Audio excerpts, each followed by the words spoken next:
I'm Joseph Murphy, writer of speculative fiction, former publisher. If what I see is happening, I can see why people don't talk about it, because it's unbelievable. And in December of 2020, the board that looks at that stuff told me, yeah, it looks like racism is going on in your office. Maybe something has been trying to channel through me for a long time. There was no discipline. There was no constructive discipline. There was no warning. There was nothing. I haven't met with the union. The union has done nothing. So I have been fired from working for the province of Ontario because I spoke out about anti-Black racism. Don't get bullied. In the termination letter, it tells me to stop talking about racism, even though they fired me. I have a medical condition. I suffer from long COVID. The employer knows that they are required to put instructions for me in writing. They refuse to do that. I've told the union I'm not accepting it. I'm not just going to go away. But the union told me it could take, and I'm quoting, up to 2 years for me to get my job back. Meanwhile, the person that has been harassing Black people in the Windsor office still has her job. She has her job. I've been fired because I asked them to stop doing that.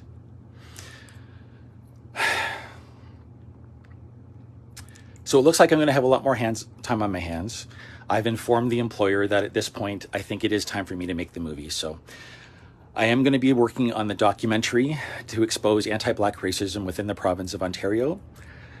I would rather really just do my job. I would rather just go back to work and do my job, but I need your help, everyone. If you know Lisa Gretzky, please reach out to her. I was told that there's no way that I could get fired in a union. I've seen people tell their clients to fuck off. They have their job. I spoke about anti-Black racism and they fired me.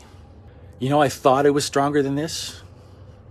I thought that there would be someone saying, hey, can we just stop racism? But no. If you know Doug Ford, get him to speak about this. If you know any politician, get them to speak about this. If you know anyone that works on Ontario Disability, you have to ask them to speak about this. The only way they're getting away with this is because I'm not famous and I'm not powerful enough for them to stop what they're doing. So they're going to get away with it. I guess I have to start looking for jobs now while I'm looking to work through the union to stop this. This is a very clear case. The paper trail. I do have hidden videos, which I really hoped that I didn't have to do. All of this was just to point out, can you stop the racism in the Windsor office? But instead, they fired me. So my only choice now is to work on the documentary. Again, if it takes me 2 years to get my job back, well, I guess that gives me 2 years to work on the resume. Not the resume. That's fine. I will work on the documentary while I get my job back.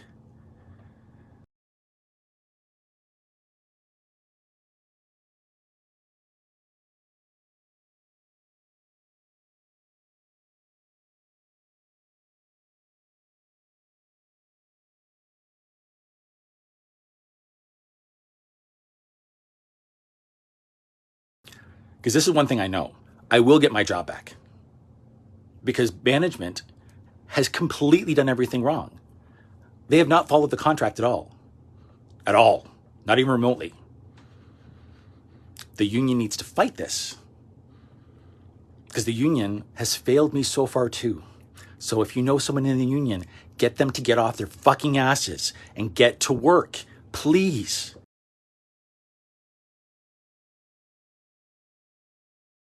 The result of all of the noise that I've been able to build so far. It's resulted in something, and it did. It worked. So don't let anyone ever tell you that going public doesn't work, because it did. It worked. So, sort of. We have a date for the next grievance session. Because they want to just keep going with the process instead of fixing it. So I just had an email from OPSU. And again, I've been in contact with OPSU leadership. I have been emailing them. They have not responded. They haven't. And I've been kind about that. I haven't mentioned it. But everyone watching this, I need you to understand, I have been informing them of what's going on, and they have decided not to support me. In December of 2020, I was given how can I say this? The process to put in a complaint about racism. I did that in 2020. And in December of 2020, the board that looks at that stuff told me, yeah, it looks like racism is going on in your office.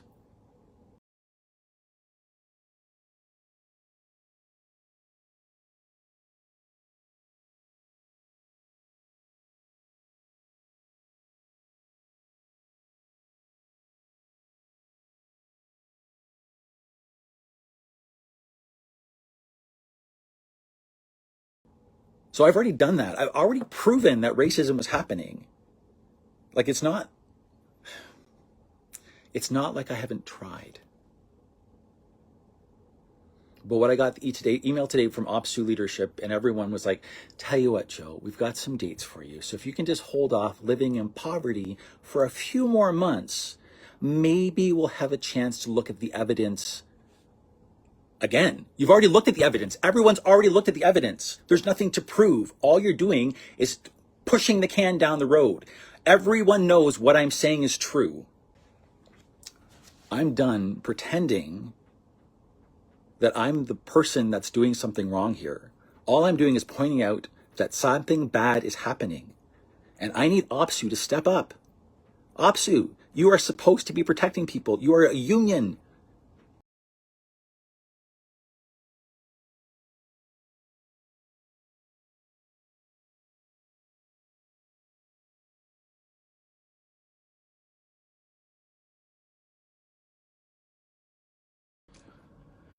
So I'm just posting this in case anyone is worried about me after the ridiculous from last night.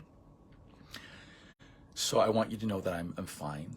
I actually didn't sleep last night. I have spent some time reaching out to lawyers. But mostly I spent time panicking. So this morning about 7 o'clock, I got up and called the police right away saying, hey, my employer is saying this, I'm frightened. So I was able to speak with, I'm not going to give names for this person's not involved, but his badge number was 7817, and he gave me some really good help, actually. So from everything they can see, there's nothing. They didn't file charges. So that's both the good news and the bad news. So the good news is they did not actually call the police on me and charge me with stalking children. The bad news is they lied about that in writing. They told me in writing that they were doing something for one purpose. It's to scare me. I need you to get that using the police as a weapon against a black man who is talking about anti-black racism is a special kind of stupid. It's just stupid. But I saw someone say like they are grasping at straws, and I think you're right. They don't know what else to do. So now they're like, this is a really solvable problem. So government people, if you're watching this, call me. I can fix the situation in about 5 minutes. I'm trying to keep my shit together, but you know what? They went too far. And now I might die. This is the biggest fear of a black man is what these assholes have just fucking done to me. Because I want a record of this in case I fucking die. They just called the police on me because of a Facebook post. And at first, when the union rep called me, I thought they were going to say, you know what, the police, they're going to do a wellness check because they're concerned about your mental state. And at that thought, I thought, that's fucking gaslighting. That's gaslighting. Like I just said, hey, I'm aware of what you're doing and I'm going to expose you. So they're sending someone to check on my mental health. That's what I thought. And then as they were speaking with the union rep, Leanne, she said, no, it's because of the threat. They're concerned. I spoke up and said, hey, the province of Ontario is not talking about racism and they're actively repressing reports. So they sent the police after me. Thank you, I guess, for doing everything you can to make this situation as worse as possible. Instead of actually, actually dealing with the problem in Windsor. I just mentioned to him, don't get bullied, because we know where he's going, and stand firm. I'm Joseph Murphy, writer of speculative fiction, former publisher. So I just wanted to do a quick word about why I stopped writing and why I went behind the scenes. First as a cover artist, and then later as an editor, and finally as a publisher. So I used to sit on the executive board of a writers group called ASMSG. It's an organization that helps authors with their social media marketing. So one day I saw this cover reveal from an author asking for critiques, and her name was Mare Wilson, and the book was Relics. So it was this purple monstrosity of a cover, like something you'd meditate to. And all I could think was, please God, don't release that. Now, I didn't know Mare, like at all. Like I chatted with her on Facebook. I didn't know her, and I had no clue she was out of my league. But she had asked for my opinion, and I gave it. One of the best things about ASMSG is there's no egos allowed. So no matter what your level of sales, like everyone's treated equally. So again, I didn't know that she was up here and I'm down here. Months later, Mare's asking for a new cover artist. And she remembered my very blunt critique and asked if I knew anyone. So I saw this opportunity and I took it. I said, me, I'll do it. So I was able to improve her cover. We worked together on that. And it was the start of a beautiful working relationship that lasted many years. So it was only a couple of years later that I was raving to Mare one day, or like we were chatting. I said, I was talking about the work of Philip K. Dick and how much it had influenced me. And she just casually says, like, Phil was my friend, right? So I had this jaw drop fanboy moment where I'm like, no, I didn't know that. You forgot to mention it. But if you want to hear about their friendship, check out her book. She wrote a book called The Other Side of Philip K. Dick. It's a fresh perspective on one of the greatest writers of the 20th century. She was also an actor, and she'd worked with Ray Bradbury. She was friends with Tim Powers, and all of these legends. And I'm just this kid from Windsor, way out of my league. So when Mare asked me to be a cover artist for Elysium Press, my main incentive was to help a friend.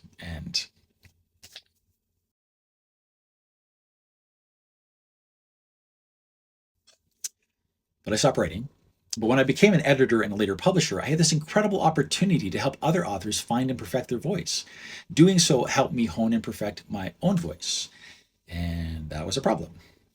Because I realized my voice wasn't being heard. Like, I haven't released a book. Like, Are You Watching Me was released in 2016. So I just haven't had the time to work on my own projects because I was knee deep helping other people achieve their goals. You all know I've been sick with long COVID since January of 2021. By last summer, I realized I could no longer keep doing my day job, which I need to pay the bills, and work for the publishing company. So although it broke my heart, and worse, it did damage my relationship with Mare, I knew that leaving was for the best. Publishing was a detour for me, but it helped me hone my craft in ways that few other detours could. I've spent a lot of time being afraid of them. They have destroyed my life. The racists at that company and the union that failed to represent me, they have destroyed my life. And you think I'm just going to say, oh, well, I guess I'll do better next time. No. Anyone that knows me in the slightest knows that I have never run from a fight. This is something Michael was talking about today because he's worried that, the only thing I was holding on to is the hope that maybe all my years of service and the good work that I've done enough for them to overlook the fact that I am a little darker skinned than other people. And it's not. And this is the province. It's the government. If this was a grocery store or a small office building, I would have just let it go.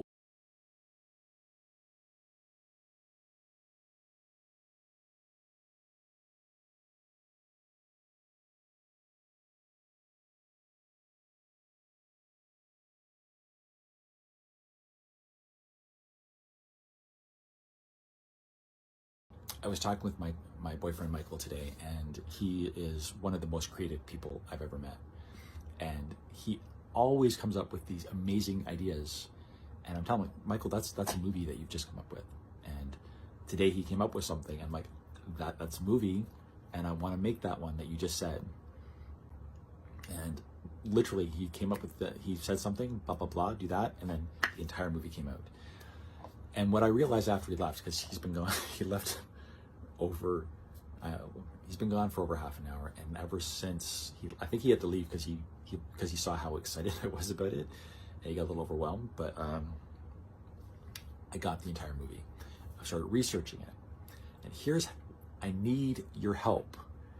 If you're in Windsor or are from Windsor, I need your help, because while I was researching this, and it kind of ties into like the documentary series I'm working on, Alien Brain Fog, because I am doing research on, urban legends in the area, and there's some fun ones.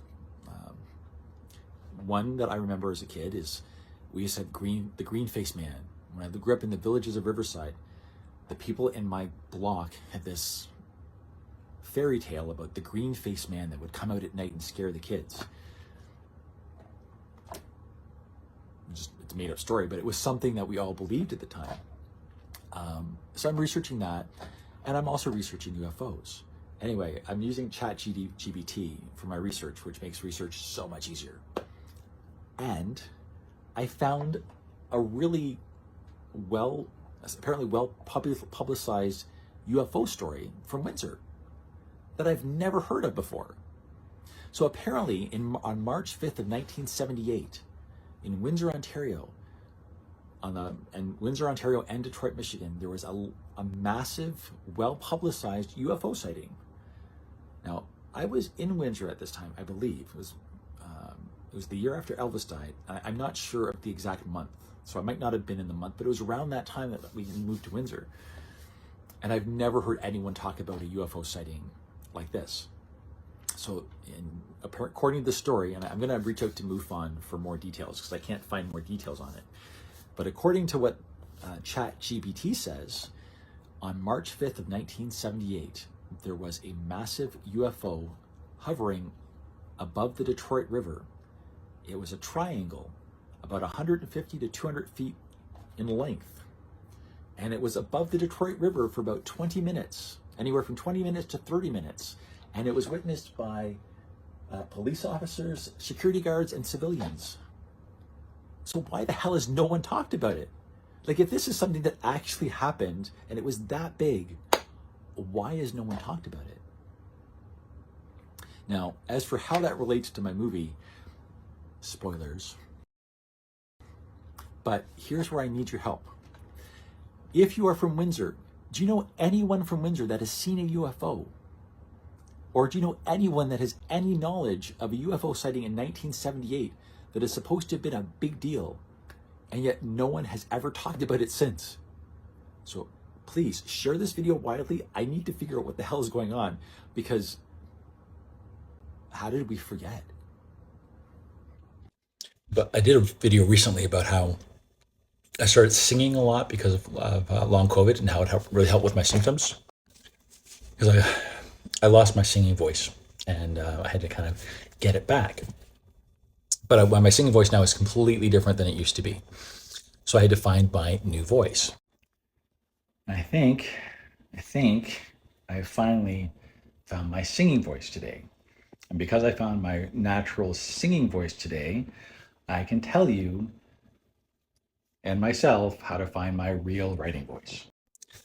So I might not look like it, but I am 51 years old, and I have spent a long time singing. Because I've been singing since I was a kid. I used to sing in bands with my dad.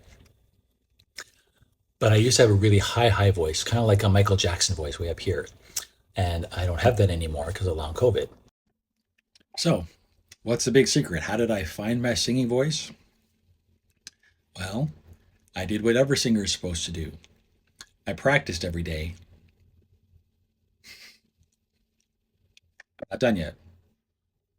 But that's a big part. Writers, you need to write every day. And I think I understand now why. It's not because if you don't write every day, you're not a real writer.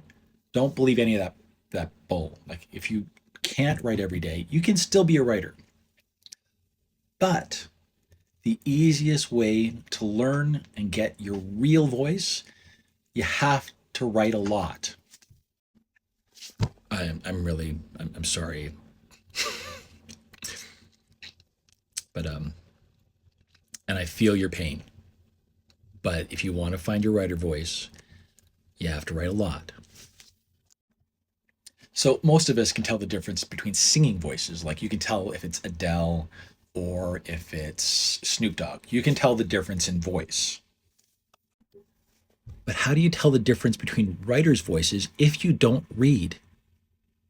You have to read, and you have to read a lot. Read different genres, read different types, read good, read bad. You have to read a lot. And the more you read and the more you practice, one day you'll get out of your own way and your voice will just appear. And again, I'm sorry, there's no magic bullet for this, but if you want to find your writer voice, write every day. Here, with the camera around here, and I need, no, the camera will have to be around here because I want it focused on me sitting here. No, it's easy because it'll just be at the computer looking on. That's perfect. It is unintentionally perfect. Because, shit. This is an area called Devil's Mountain in Tecumseh. And I've been in Windsor my entire life. I've never seen this place before. It's pretty cool, actually. And way in the distance there, you can't see it, but there is a little bit of a hill. From what I've been told is back in the day, like about 20, 30 years ago, all this area was trees. Now, you can't really see it here, but I'm about a 5-minute walk from massive subdevelopments in all areas. So you can't get lost here. It's a perfect location to film in, but it looks like we're in the middle of nowhere. And we start filming August 7th. So you want it to be like a werewolf? Yeah, so when the full moon comes out. Oh, so we doing straight werewolf? I don't know. How should we do that?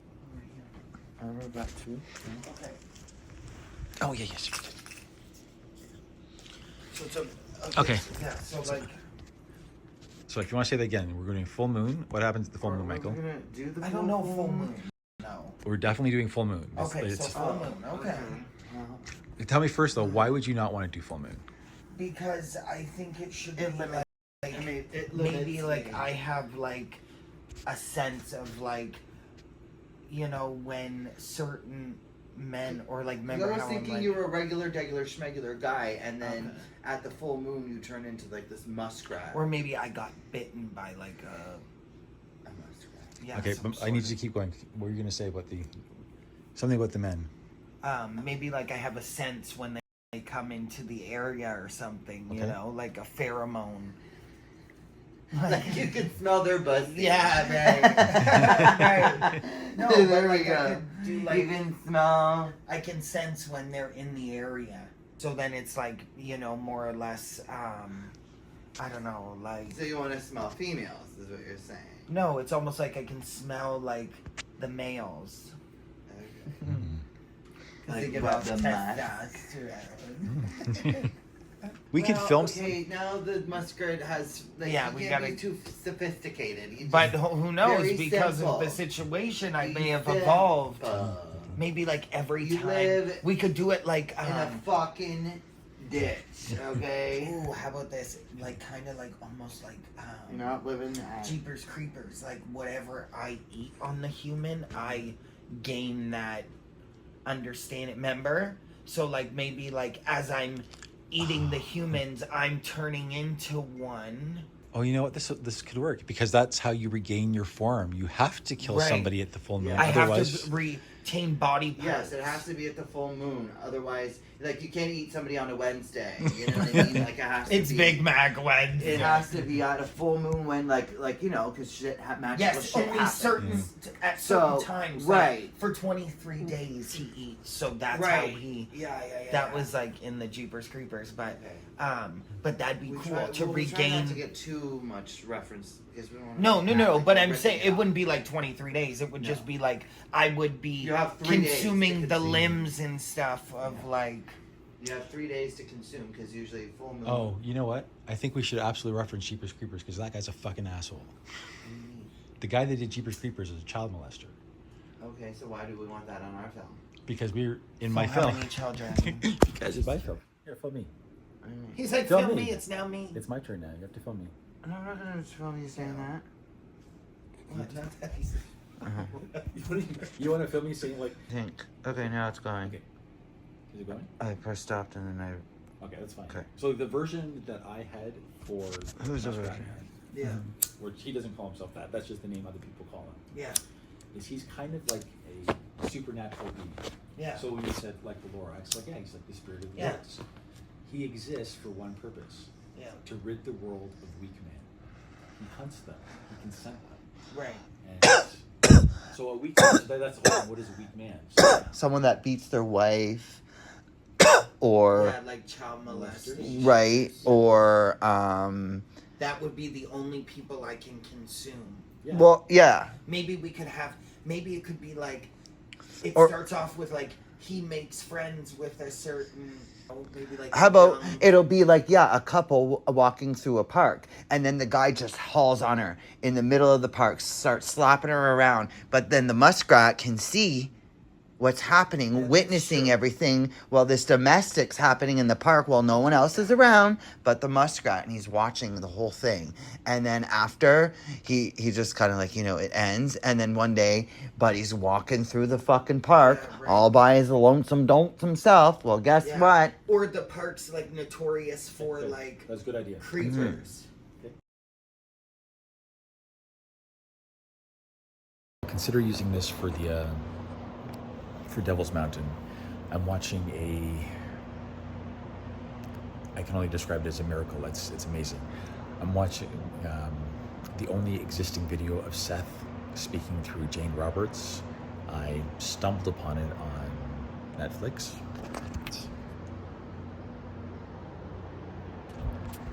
My apologies, not Netflix. This is YouTube. The really interesting thing about this for me, I've been obsessed with the work of Seth for years. I do not know why, but I've always been obsessed with Atlantis. And the work of Seth and Edgar Casey helped me deal with my obsession with Atlantis. I'm not saying this properly.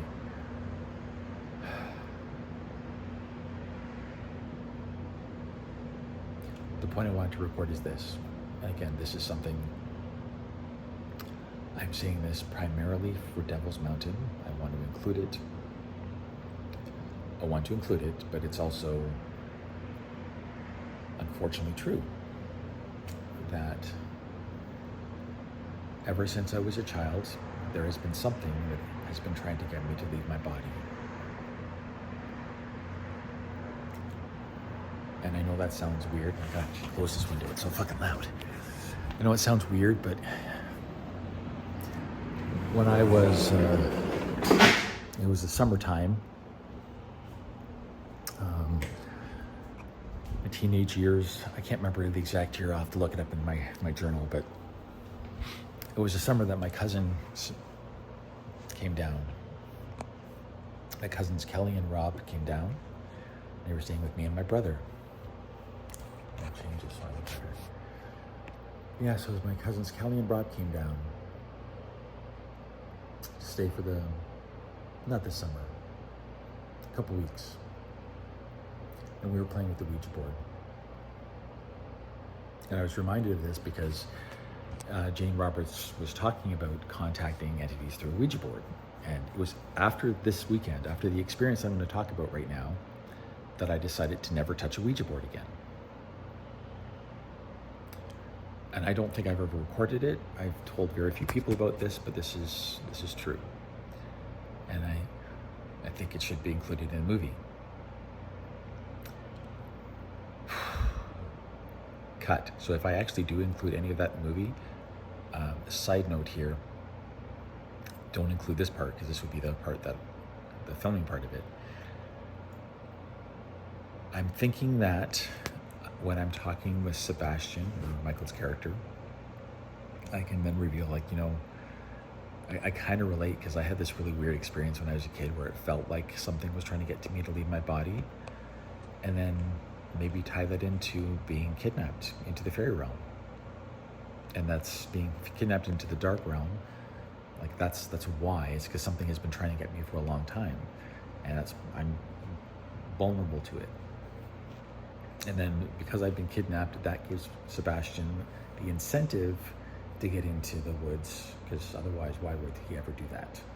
So that's his incentive. It turns him into a hero. He gets to go and save the guy. I get to be the guy that gets saved, which is kind of cool. And anyway, back to the other thing. Back to the story. So we were playing with the Ouija board, and I was already hesitant because I'd read, it was in the 80s, so I had read the work of, God, they've made movies about them, which is, what are they? The demonologists, Ed and Warren. Ed Warren, what's her fuck's names? I can't remember their names. Anyway, I read the book, The Demonologist, about the Warrens, and I knew, because of that you should play with the Ouija board. But I was anyway. I'm talking with my hands, but I'm not even showing them. It's weird. But I knew it was a bad idea to play with the Ouija board. But I did anyway. And it told me some things, like I found out that the wife of my dad's best friend had cancer. Ouija board told me that. And she did.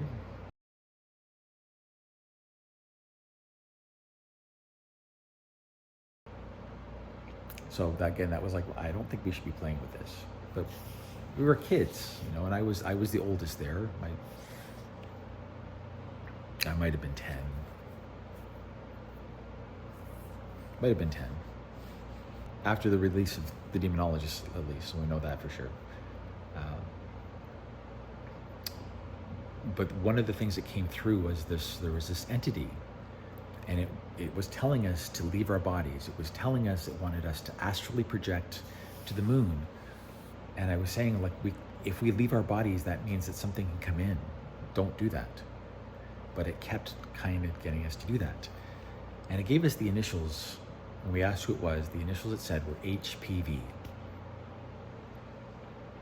Now, I don't know why, but HPV, I always assumed was H.P. Blavatsky. I don't know why, now that I think of it. Like, it doesn't make any fucking sense, but in my head, that's what it was. HPV. I don't know. That's what it always came back to. H.P. Blavatsky. And it told me things. And here's the really annoying thing. Because I can't remember anymore what things I learned from Edgar Cayce, what things I learned from Seth, and what things I just learned. Because I think maybe something has been trying to channel through me for a long time. Which is, again, something a crazy person would say. Now, the interesting thing about this recording of Jane Roberts talking about Seth is she doesn't really seem to think she doesn't want to assume that it is a spirit. She doesn't think that it's a spirit guide. She doesn't want to attach it to any dogma. And I'm like, thank you. Like, she's like, it's an experience. You can cloak it in a dogma, but it's just, she has no idea what it is. She's able to connect with another personality. And of course, then I'm thinking, is it just like an alternate personality? Is that what it is? Is it just dissociation? And it seems pretty much what it is. Like, you just dissociate and you become another person. Now, the part that I can't science away is when you're in that different state of consciousness, how do you have access to information that you shouldn't have? Now, my assumption is that it's just you have access to memories. Like you've read a book, and again, maybe that makes science sense to me. You've read a book and you can't remember it, you can't recall it, but when you're in your alternate state, suddenly you can. Suddenly you can remember things that you couldn't before. Or when you're in an altered state, you're more observant and you're more in tune with your senses, because we have more than 5 senses. And maybe your sense of smell is heightened when that makes science sense to me.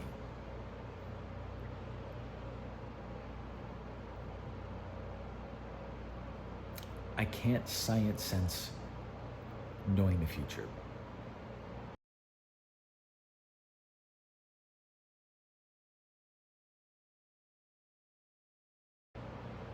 I can't. I can't science sense that when I saw the picture of Seth, he looked familiar, like someone I've seen.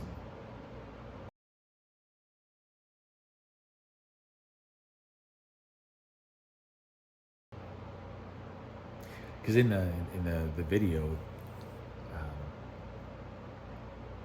Jane Roberts' partner, Robert Butts, unfortunate name, is a painter, and he has painted what he thinks or what he believes Seth looks like. And as soon as I saw him, I'm like, yeah, I think I've seen that guy.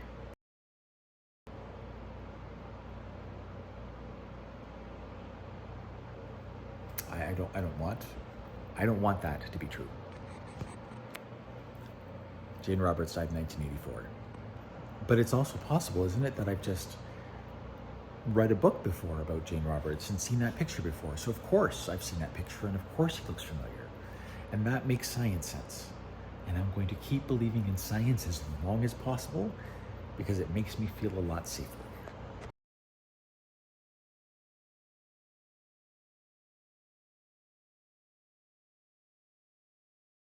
Seriously, don't even know what to make of this, but I'm just reading an entry from 2000.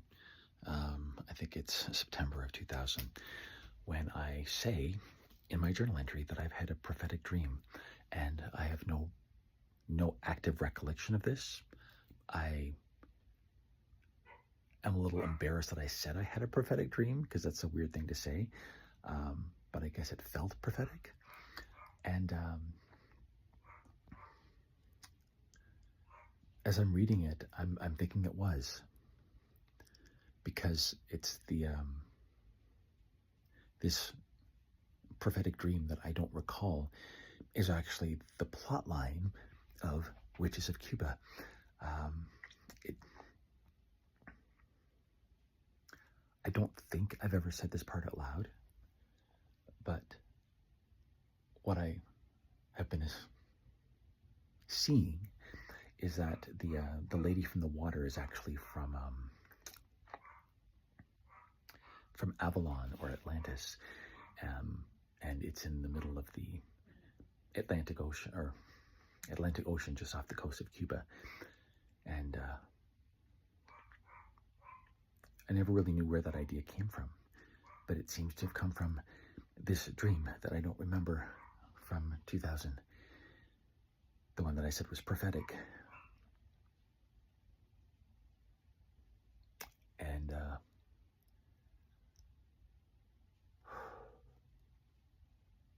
I'm trying really hard to stay grounded in physical, material reality, but I can say that my journals are the craziest story I've ever heard. Like, I'm trying to read them objectively. That was my thing. I'm like, I'm gonna read these objectively, like do a year review, say it differently.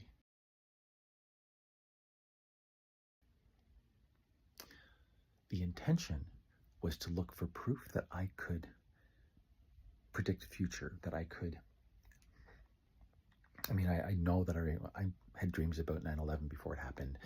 I remembered that dreamt about my grandfather before he died, my mom before she died, things like that. But that's what I was looking for, is examples of that. I was not expecting to see that the goddess has been speaking to me since I was a child, and has been apparently preparing me for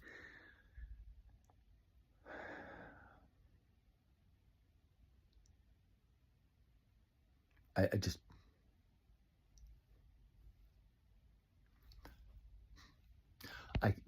if what I see is happening, I can see why people don't talk about it, because it's unbelievable. I mean, it makes a good story, which is why I wrote it as a story. But it can't actually be real.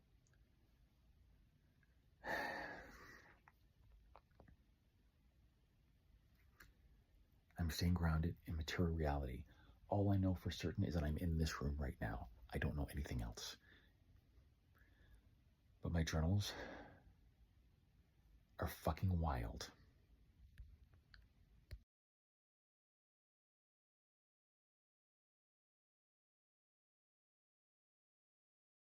Fucking wild.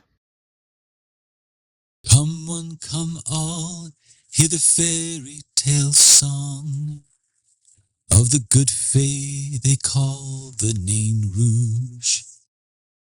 With red ruby skin, small horns, and a grin, the Nain is a promise of freedom.